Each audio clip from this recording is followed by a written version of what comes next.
Hello guys! So the fire sign, hello Leo, Aries, Sagittarius. Welcome dito sa aking channel, Kapalaran 888. Welcome guys.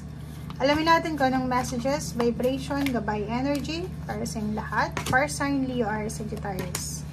Okay, so ito ay 2 cards, Apatite and Emerald. Fire sign, Leo, Aries, and Sagittarius. Nakikita natin dito na may posibleng isi-celebrate kayo, di ba? May ceremonies and celebration kayo na pinaghahandaan. Okay? Pwedeng kayo ay imbitado sa isang kasal, imbitado sa isang birthday celebration, may anniversaries, or graduation na parating. So, ang nakikita ko sir dito, isang fire sign Leo, Aries, Sagittarius na sobrang excited sila. Excited sila eh. Kasi, yun, naghahanda sila para dito. Okay? But, make sure na wag nating i-compare ang ating sariling, lalo na yung progress mo, yung kung ano yung kakayahan mo, wag mong i-compare siya sa kakayahan ng ibang tao. Okay? Mag-focus ka lang sa kung ano yung kaya mong magawa or mag-focus ka lang sa kung ano yung kaya mo. Okay?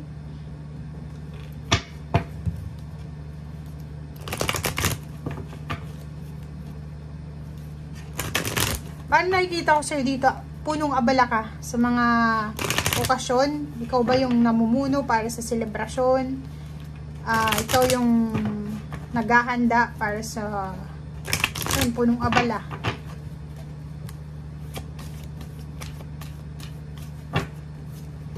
Okay, sabi na eh. Comment down below, fire sign Leo, Aries, Sagittarius.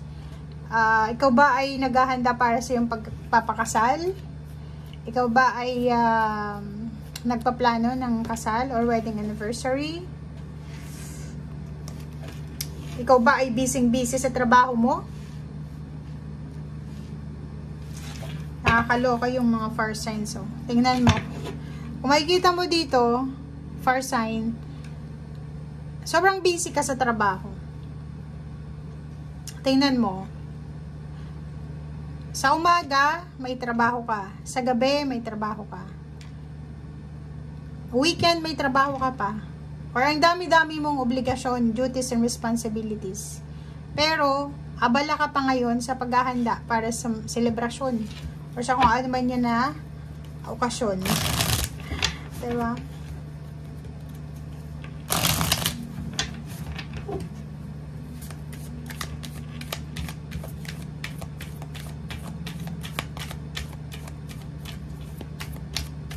Or pwede nyo iba sa inyo dyan, fire sign is sobra kayong hardworking, double time.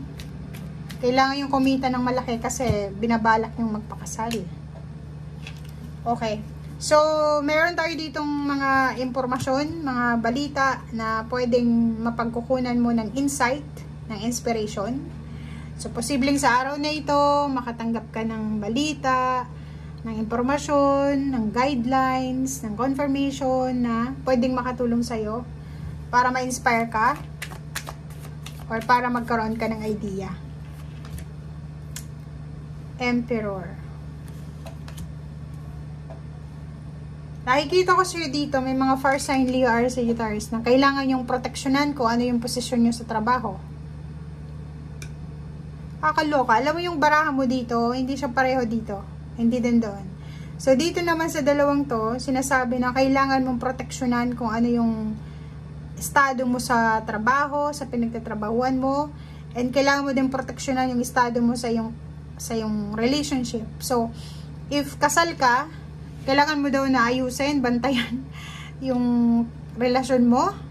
And if naman may trabaho ka, nasa isa kang stable na trabaho, bantayan mo kung ano yung trabaho mo kasi maraming nagkaka-interest sa ginagawa mo, sa trabaho mo sa ngayon.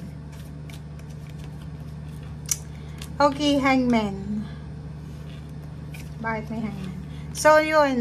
Nakikita ko sir dito na parang may iba sa inyo dito na pwedeng ihang muna or parang nagdadalawang isip siya na ituloy kung ano man tong plano niya sa buhay. Ang pwedeng plano mo is magpatayo ng bahay. Pwedeng pinaplano mong magpatayo ng bahay, magpakasal, magpa-renovate ng bahay, mag-celebrate, parang ganun, okasyon. So, nakikita natin na today is posibleng magdadalawang isip ka. Baka hindi mo ituloy kung ano man itong pinaplano mo. So, nakikita ko sir dito naghihintay ka eh. Yung iba sa inyo dito naghihintay ng kanilang travel dates. Diba? May mga iba sa inyo ready na sa pagta-travel. Handa na yung mga papeles, yung plane ticket, or yung bus ticket, or kung ano man na ticket ang kailangan mo sa pagta-travel mo. And yung iba naman sa inyo dito is handang-handa na para sa pakikipagkita sa kanilang pamilya, sa kanilang karelasyon, lalo na kung ikaw ay nasa long distance relationship. Okay. Okay, Ace of Cups. So, nakikita ko sir dito na sobra-sobra kang masaya. Sobra kang excited. Umapo yung cups mo eh. Kaso lang, ang sinasabi ng baraha, huwag tayo masyadong excited. Kasi pwedeng ma-disappoint ka. So, kalma lang. Okay? Nakikita ko sir dito na excited yung iba sa inyo na fire sign Leo or Sagittarius. Posible sa bago nilang papasukin ng trabaho.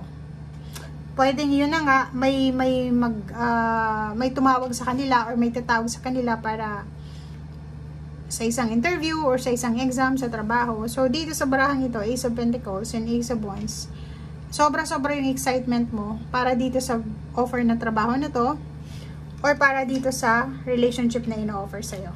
Diba? So, comment down below if resonated ka.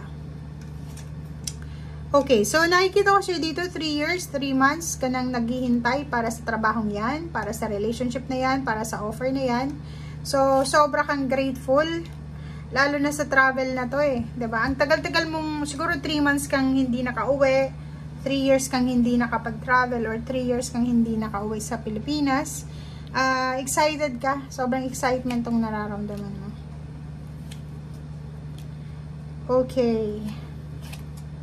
May good news din dito, parang nakikita ko sir dito na makakatanggap ka ng balita regarding sa mga relationship na hindi masyadong stable sa buhay mo. Like may mga kaaway ka, kakompetensya, meron kang mga misunderstanding.